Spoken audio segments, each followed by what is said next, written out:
back in the sunshine, back in southern Spain, now in Valencia with Yamaha to test their MT10, all new for 2022. Love the old bike, so the new bike should impress.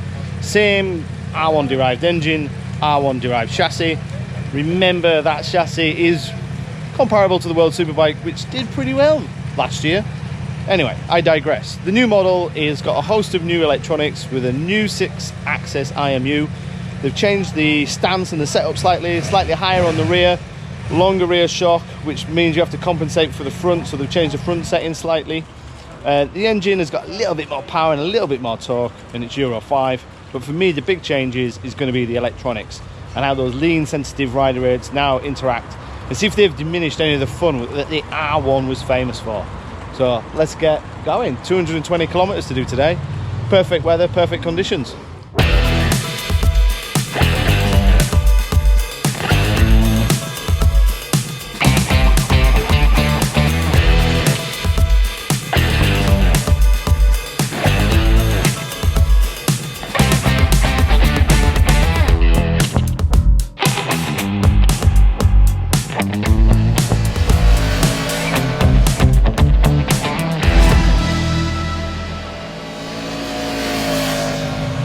The big selling point for me, I guess, is the introduction of the new rider aids. So we've got a 6-axis IMU, which means I've now got lean sensitive ABS, lean sensitive traction control, slide control, anti-wheelie, and everything is controlled by the IMU.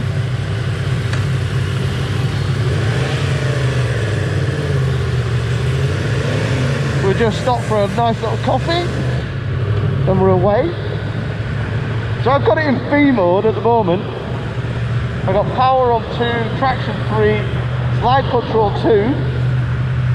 For this year we've got a quick shifter, both up and down, standard. ABS and the engine management control, which basically allows the engine to react differently when you're braking. And I've turned the anti-wheelie off for obvious reasons. And power is slightly up, torque is slightly up, but it's still the R1 derived engine, still the R1 derived chassis. And remember, this chassis is very similar to the one that won World Superbike for Top Rack, so it obviously works.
Just stopped for lunch, beautiful location, and I thought I'd give you a little rundown of more details of the new MT10.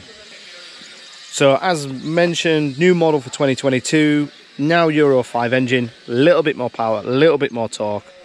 We've got titanium headers because we've got more catalytic converters for Euro 5, so putting the titanium headers on compensates to reduce weight. We've got a new airbox with 3 intakes and these little vents here at the top. They're there so you get more acoustic noise from the airbox on the induction. Quick shifter up and down is now standard. As mentioned before, we've got the 6-axis IMU, which means all the rider aids are now lean sensitive. Cool little MT logo on the back there. The wheelbase is slightly longer, but that is simply because the gearing has changed. So the rear sprocket is changed by one tooth, and because it's changed by one tooth, it sits slightly further back. The changing of the gearing is to reduce that snatchiness and give it a little bit better fuel economy, because it should be, in theory, doing less revs. We've also got new tyres on this model, so we're now on Bridgestone's latest rubber. The difference to the airbox, the exhaust and the Euro 5, in Yamaha's words, has improved fuel economy. We've also got a radial Brembo master cylinder. The faults kind of with the old bike was the braking and the fuel, because it was a thirsty engine. The R1 is a thirsty motor. The fuel tank stays at 17 litres, but Yamaha assure us it's much more frugal than previously. Alright, time to leave lunch. So just heading out, do more miles, get more pictures done. Gonna test a few more modes, because there's 4 to choose from. Have a play with the 6-axis IMU rider aids, and we've also got to do a bit of motorway miles. And in theory, it should be better on fuel and rev slightly lower, because Yamaha have changed the gearing. So yeah, let's get going.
So this is kind of the reality. This is back in the hotel, doing my copy, sorting out the words for everybody for the MT10, and thought I'd give you a little rundown of a little video verdict. Now I've got time to reflect and think about everything.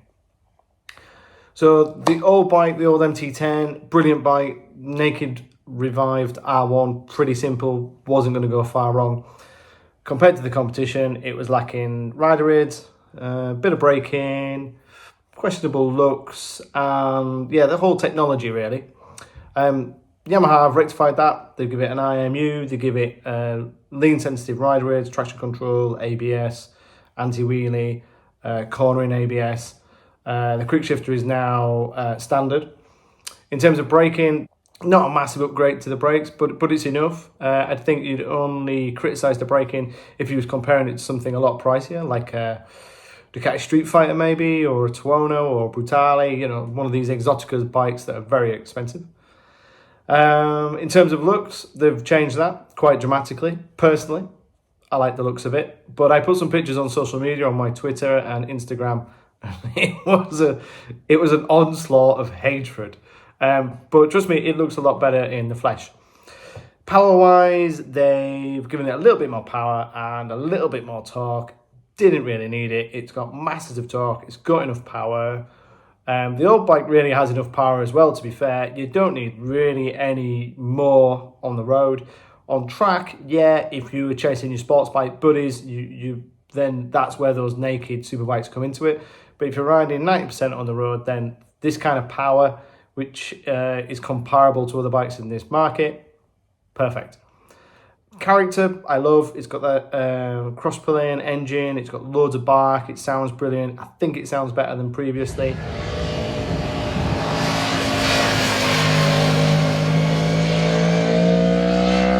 Handling, so they've increased the rear ride height a little bit, which puts more weight on the front. So if you can imagine, before it was kind of like this, and now I've gone like this.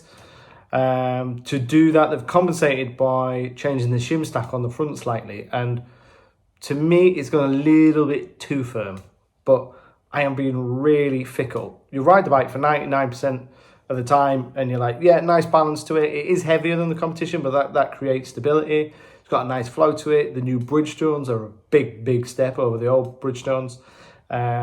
It's really, really difficult to criticize. It's just for me, for that last 10%, when I want the forks to dive in that last bit of the stroke, and you know, burying it to the apex, then I want a little bit more feel. But again, the amount of people that are going to do that is pretty remote. But if you was going to go on track, then I think I'd want to tweak with that slightly. And if you put high grip tyres on it, like track day tyres or slicks, then again, you're going to feel that. But who am I talking to? How many people are going to fit slicks to an MT10 and take it on track? Exactly. If you want a fun, awesome naked bike that has brilliant rider aids that still allow you to have fun, as shown in the video, then yeah, look no further. I think it's priced pretty reasonably at just over 13,000 in the UK. It's comparable to the competition. I really like it. I like the looks. I like it as a road bike. I like the old bike. Would I upgrade? That's the big question. If I was worried a little bit about rider aids and I wanted that cornering ABS and the new looks and the quick shifter as standard and all those gadgets and gadgetry, then yeah, I'd look to upgrade. But if I'm really happy with the old bike with the wheel sensitive rider aids, then you're not going to go far wrong, mate. Top on, brilliant launch. Hope you like the channel. Hope I don't waffle on too much. See you on the next one.